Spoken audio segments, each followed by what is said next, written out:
Previously on Ninjago. So she asks Scotty if if she can pursue us. But Scotty's like, nah, don't do that. Like, for real. She forgets who you talking to, bruh. Alright, my fault, OG. Good girl. And she goes back to her room. Just to find out that Kirschtaria is in that bitch as well! At this point, Kirschtaria just does this for the love of the game, bro. Like, literally rage based and literally her lifeblood, bro. Like, so yeah, we jump back to us as we discuss the reason why Brunhilde was summoned to this LB. And it is because of Sigurd. And nigga, I'll be honest, bro. Like, nigga, dead ass. I don't really know anything about her legend for real, bro. So, hey, y'all niggas just have to figure out. But, like, basically, her whole deal is that whenever she sees Sigurd, she gets, like, a huge, I don't know, like, urge to kill the nigga. Yeah, so Napoleon confirms that this Sigurd isn't an LB servant, since in this LB, a dragon like Fafnir didn't really exist for him to stay to become a hero. No one really desired for that to happen, so a Sigurd could not really exist here, just like any other hero as well. And with this realization, we make our way to the storm border in order to inform the others about our findings. But before we head there, we visit another village similar to Gerda's one. This time, it's called Village 67. In this village, we find out that someone other than Skadi, has cast another even stronger boundary field to protect their village from harsher threats.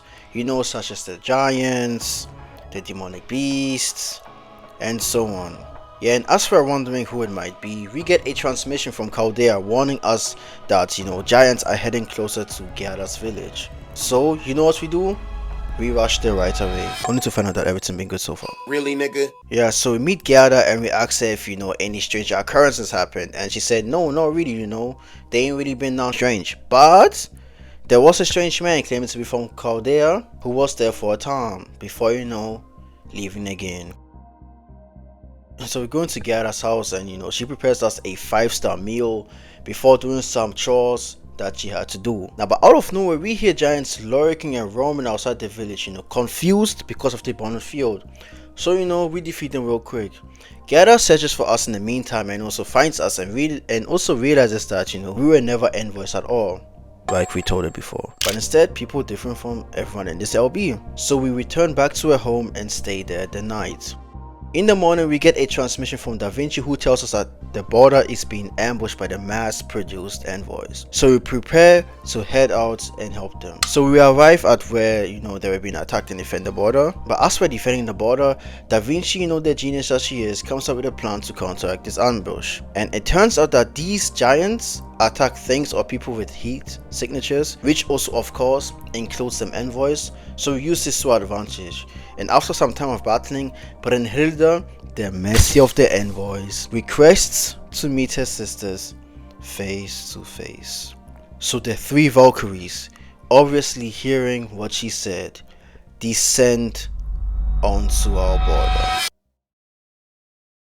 Yeah, and these niggas is pissed. Yeah, seeing their beloved sister fighting on the side of humanity deeply saddens them, man. Since they have been protecting, I don't know if what you're doing is considered protecting, or I don't know if I'm colorblind or if nigga, I don't know, or if I'm just blind in general. Because what I'm seeing, nigga, you are doing a poor job of protecting these humans, bro. But anyway, here we also found out that Loki wasn't really able to successfully cause the giants and the gods to eradicate each other, which also led to this LB. And despite Brunhilde not wanting to battle her sister, she realizes that if she doesn't lock the fuck in, then everything is over. So nigga, she tells her sisters that, hey, she won't ever side with them and that they should get ready to throw down, bruh. She ain't playing no games no more. The sisters then crash out and blame everything on her and question if she even cares about them. Bro, maybe I'm not in the right position to say this, but hey, man. Y'all niggas go to chill a bit, bro. Like, damn, calm down a little, bro. Then the GOAT, Mr. Emperor of France himself, Napoleon, steps in and spits some much needed game. You see, no matter how many people they have to kill, they still have to carry the burden of killing them as heroes. So that doesn't mean that they don't really care about them. So basically, if you didn't understand what the fuck I just said right now, they do what they do not because they want to, but because they have to. Yeah, guys, I know, I cooked, I know, guys, I know.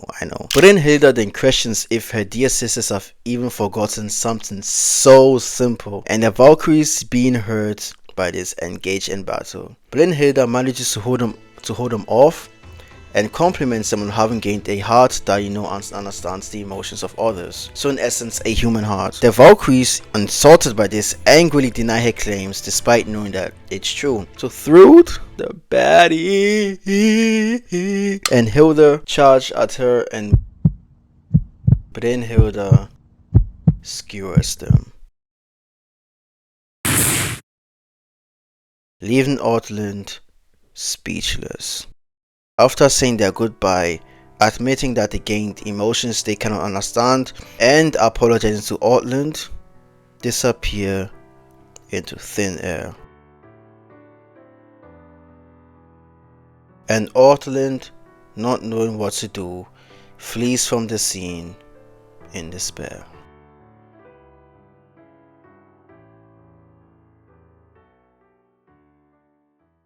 Okay, so we switch over to Ophelia, who is currently speaking with the zesty demon himself, Peperoncino. And basically the good Peperoncino sees how stressed, Ophelia is, and, comforts her, and also, gives her some advice. She should loosen her grip a little and, shouldn't shoulder everything on her own. So after speaking for a while longer, they both cut the transmission and the foreign priestess appears. In actuality, Ophelia did try her best to kill Brynhilda the first time she saw her, but couldn't really bring herself to do so. She really did admire Brynhilda's courage and her love too much to even do that, man. I'm not gonna lie. Hey, real nigga shit. And then out of nowhere, Sigurd appears in front of her. Sigurd informs her about their losses and how Chaldea has become a threat big enough to crush immediately, bruh. And after some time, Outland appears and informs Ophelia of what happened, whilst obviously being very sad about her loss of her sisters, which she still can't really fully comprehend, which then also leads her to cry. Man, I can't even fathom what Outland must have been going through, bruh. Like, damn, imagine losing your own sisters, bruh. Like, bro, I know if that shit happened to me, nigga, I would be devastated as shit, bruh. Like, hey, nigga, I might just end it all. In the storm border, Brynhilda and Napoleon introduce themselves, and we plan out our next move. Our goals are still the same. First, to retrieve the paper moon, and then locate where the Tree of Emptiness is at.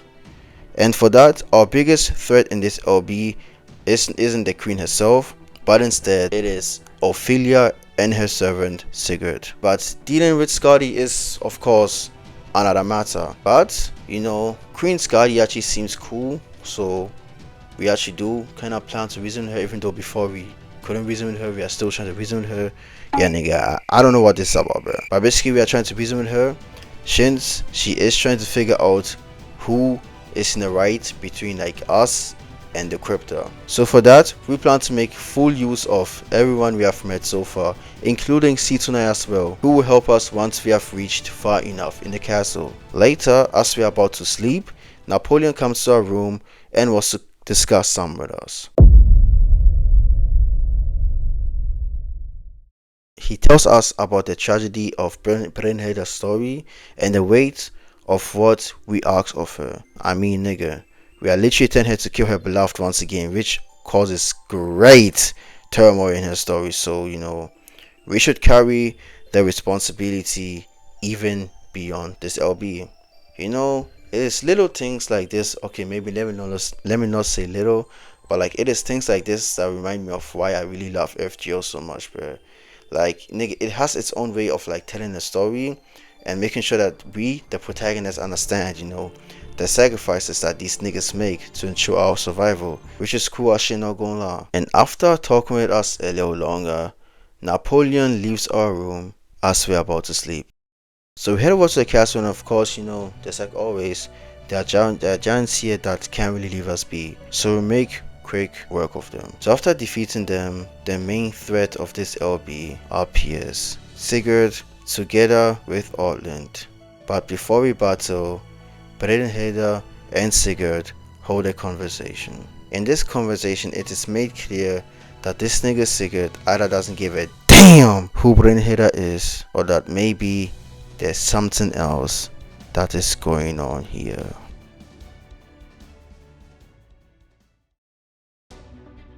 After talking for a bit longer, Outland unleashes her full power and re-engage in battle. And it turns out that these niggas is actually kinda super strong.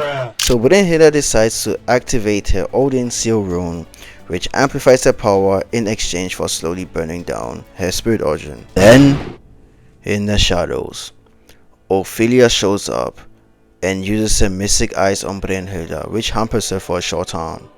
But Brynhilda figures out that Ophelia's eyes don't really remind phenomena like Mesh theorized before, but instead determine possibilities. Nigga, what the fuck? Hey, yo, my brain cells can't keep up with this. Like, I'm not gonna lie, bro, I don't understand shit. And successfully manages to mitigate the effects. She then starts overpowering Sigurd and manages to release her noble phantasm, which in turn defeats Sigurd in a single blow. My nigga, he's not actually dead. Like, he's actually alive right now and aura farming as we speak. Oh. So it turns out that her NP wasn't enough to finish him off for good, even though it is an NP designed to kill Sigurd. I mean, found out that it didn't really work because the guy we are fighting isn't really Sigurd at all, but instead a different entity that inhabits his body. Ophelia releases his limiter, or his last limiter, and we actually get to see the whole third ascension. And hey, I am not even gonna lie, my nigga looks clean as hell, bruh. Hey, yo, game, I'm still waiting for that game changing buff, bruh. Cause hey, nigga, like, I'm trying to use this nigga on an A, but this nigga is kind of bounced, but so hey, y'all better speed up, bruh. And we proceed to battle him. Thanks to Mash, Napoleon, and Brynhilda, we managed to weaken him to the point where Brynhilda is able to pierce his spirit origin. Surely now we have won. Seems like we actually did what this nigga wanted all along. By piercing him, we removed the last limiter on him that kept his soul bound to Sigurd's body. We then look up at the sky, with the sun turning dark as we see a hand forcing its way out of the sun. The leader of the giants, the one who slayed the gods, Surtur, makes his grand appearance. We then switch to the border and the GOAT himself, Sherlock Holmes, is back in action as he explains the situation at hand. After that, we switch back to Ophelia, but this time, we are in the backstory of hers, the time where the coffins of Team A were incinerated. And we see a light that is speaking to Woldheim, who is currently on 1 HP right now, bruh. Like, nigga, I'm talking about bruises everywhere, limping, holding the Vegeta pose, and breathing heavily. And guys, correct me if I'm wrong, but is it me, or does it seem like Woldheim actually survived the incineration? Because if he didn't, then why is he still so bruised up as described by Ophelia? Like, bruh, like, if my nigga was revived like the other niggas were, then like, you kinda expect the nigga to get healed up or something, or not? Oh nigga, am I stupid? Anyways, Woldheim is speaking with the light, or a god as described. And it seems like the god had plans to only have Woldheim be the only crypter, but Woldheim refused to be the only one granted the chance of a new life. Man, this nigga a real one, bruh. Like, he would rather fight 6 worlds and rebuild humanity like that than to be the only one who was granted a chance at accomplishing his goals, just by virtue of him being the only one who was chosen. Again, showing why he's the fucking goat of all the cryptids, bro. And like, sorry Peperoncino, sorry David, y'all niggas were cool as well. And hey, the other cryptids, hey, wait, hold on, I'm not gonna lie. Hey yo, man, Kardok might be on the same level as Woldheim, I'm not gonna lie. So hey, let me scratch about. Hey yo, still, bro, like all the other cryptids were cool, but like, you know, like Woldheim kinda higher, you know. And Kardok is, you know, just right next to him, you know. I'll make an exception for him, you know what I'm saying? Like, my nigga has the balls. And so, this motivated Ophelia to actually take hold of her fate instead of always waiting for someone to save her like she hoped for in her past. Ophelia then starts to have a vision about Surtur, and they start to have a conversation. And from this conversation, it seems like Surtur is actually a cool dude, not gonna lie. So after talking for a bit, they end their conversation and say their goodbyes. But there's something that I have to highlight here. We might have a freakazoid on the loose. Now peep what he says in quote, "Farewell, human woman, who cast a gaze from another world, ending in fire. If by some miraculous stroke of luck you should ever happen to lay your eyes on me again, I will show you my flaming sword." Huh? Hey yo! Okay, bro, I have to stop, man. I have to stop. So then another flashback happens, and this time it's with the cryptids who are coming to terms with the revival. You know, everyone seems to have come to terms with, you know, the revival, and, you know, and acknowledge, you know, what they have to do so that their lost world can survive. But Ophelia here is actually quite shocked, because she actually knows what Kirschtaria had to do in order for them, you know, to be revived. So she questions Kirschtaria, you know, on why he doesn't really bring it up. And Kirschtaria says that there's no use in doing that, since he is also using them for his own goals. So he doesn't really need any gratitude here. He just wants them to have the same chance he had to accomplish their goals and to choose how humanity should progress further. And it's after this that another glaze session happens. In quote from Ophelia, "That was the moment I knew without a shadow of a doubt. Kirschtaria was different. He always had been. He had been on a whole other level from the rest of us ever since he was born. His mindset, his character, his bearing, all fit for a king." Now that's some immense glaze. Wait, actually? Why is she kinda right though? That's right. The king I swear allegiance to, the god I worship, isn't a foreign god at all. This is the man I serve. Okay, Ophelia, you lost me on that one. Oh shit! Oh shit! Oh shit! Glazing a nigga this much? To the point you're willing to worship a nigga like a god? Isn't even glaze no more, bro. I can't even fathom or even describe how much you have to love a nigga. No, how obsessed you have to be to do this. I can't support this behavior anymore, Ophelia. But hey, I guess all power to you, girl. And yo, that's the end of the video, bro. Gonna keep it short and concise like always. I mean, nigga, what am I even talking about, bro? Like, this video ain't short and concise at all, bro. I'm not gonna lie. This is a video that's like a bit longer because I wanted to like cover a large amount of the chapters, because we're trying to wrap this I'm trying to wrap LB2 you know, up. So I'm trying to wrap it up, so, you know, I'm trying to like review more chapters in my videos so that it goes like quicker, or maybe not quicker, but so that's also more informative, and maybe not digestible, but at least more informative, to the point where I'm not leaving most of the important stuff out. And I don't know if y'all realize, but like, it's pretty late at night, so like I gotta keep my voice down. But yo, y'all niggas know, before we leave, and for my niggas still watching, if you want to leave now, because I'm just coming to do a motivational speech right now, just like in every other video.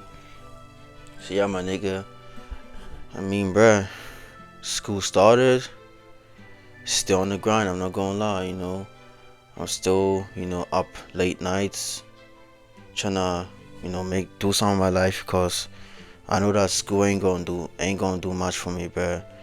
Like, nigga, in school, like, bro, most of the time I just zone out. I'm not gonna lie.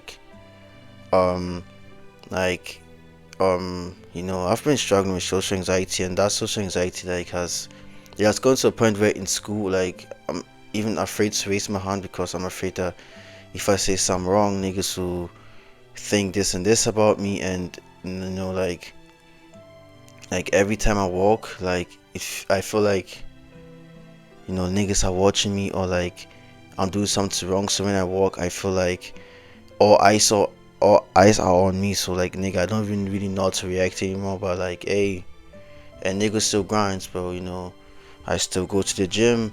Even when I don't go to the gym, I go and jog. I do calisthenics at home, my nigga, and I even do the videos, bro.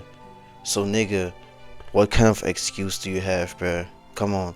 I'm not saying that like I'm the nigga that has like the most struggles. No, bro. Compared to some other niggas, my struggles might be even lightweight, and I'm willing to accept that. But still, you know, everyone goes through their struggles. But, you know, I'm at least trying to do something in my life, bro.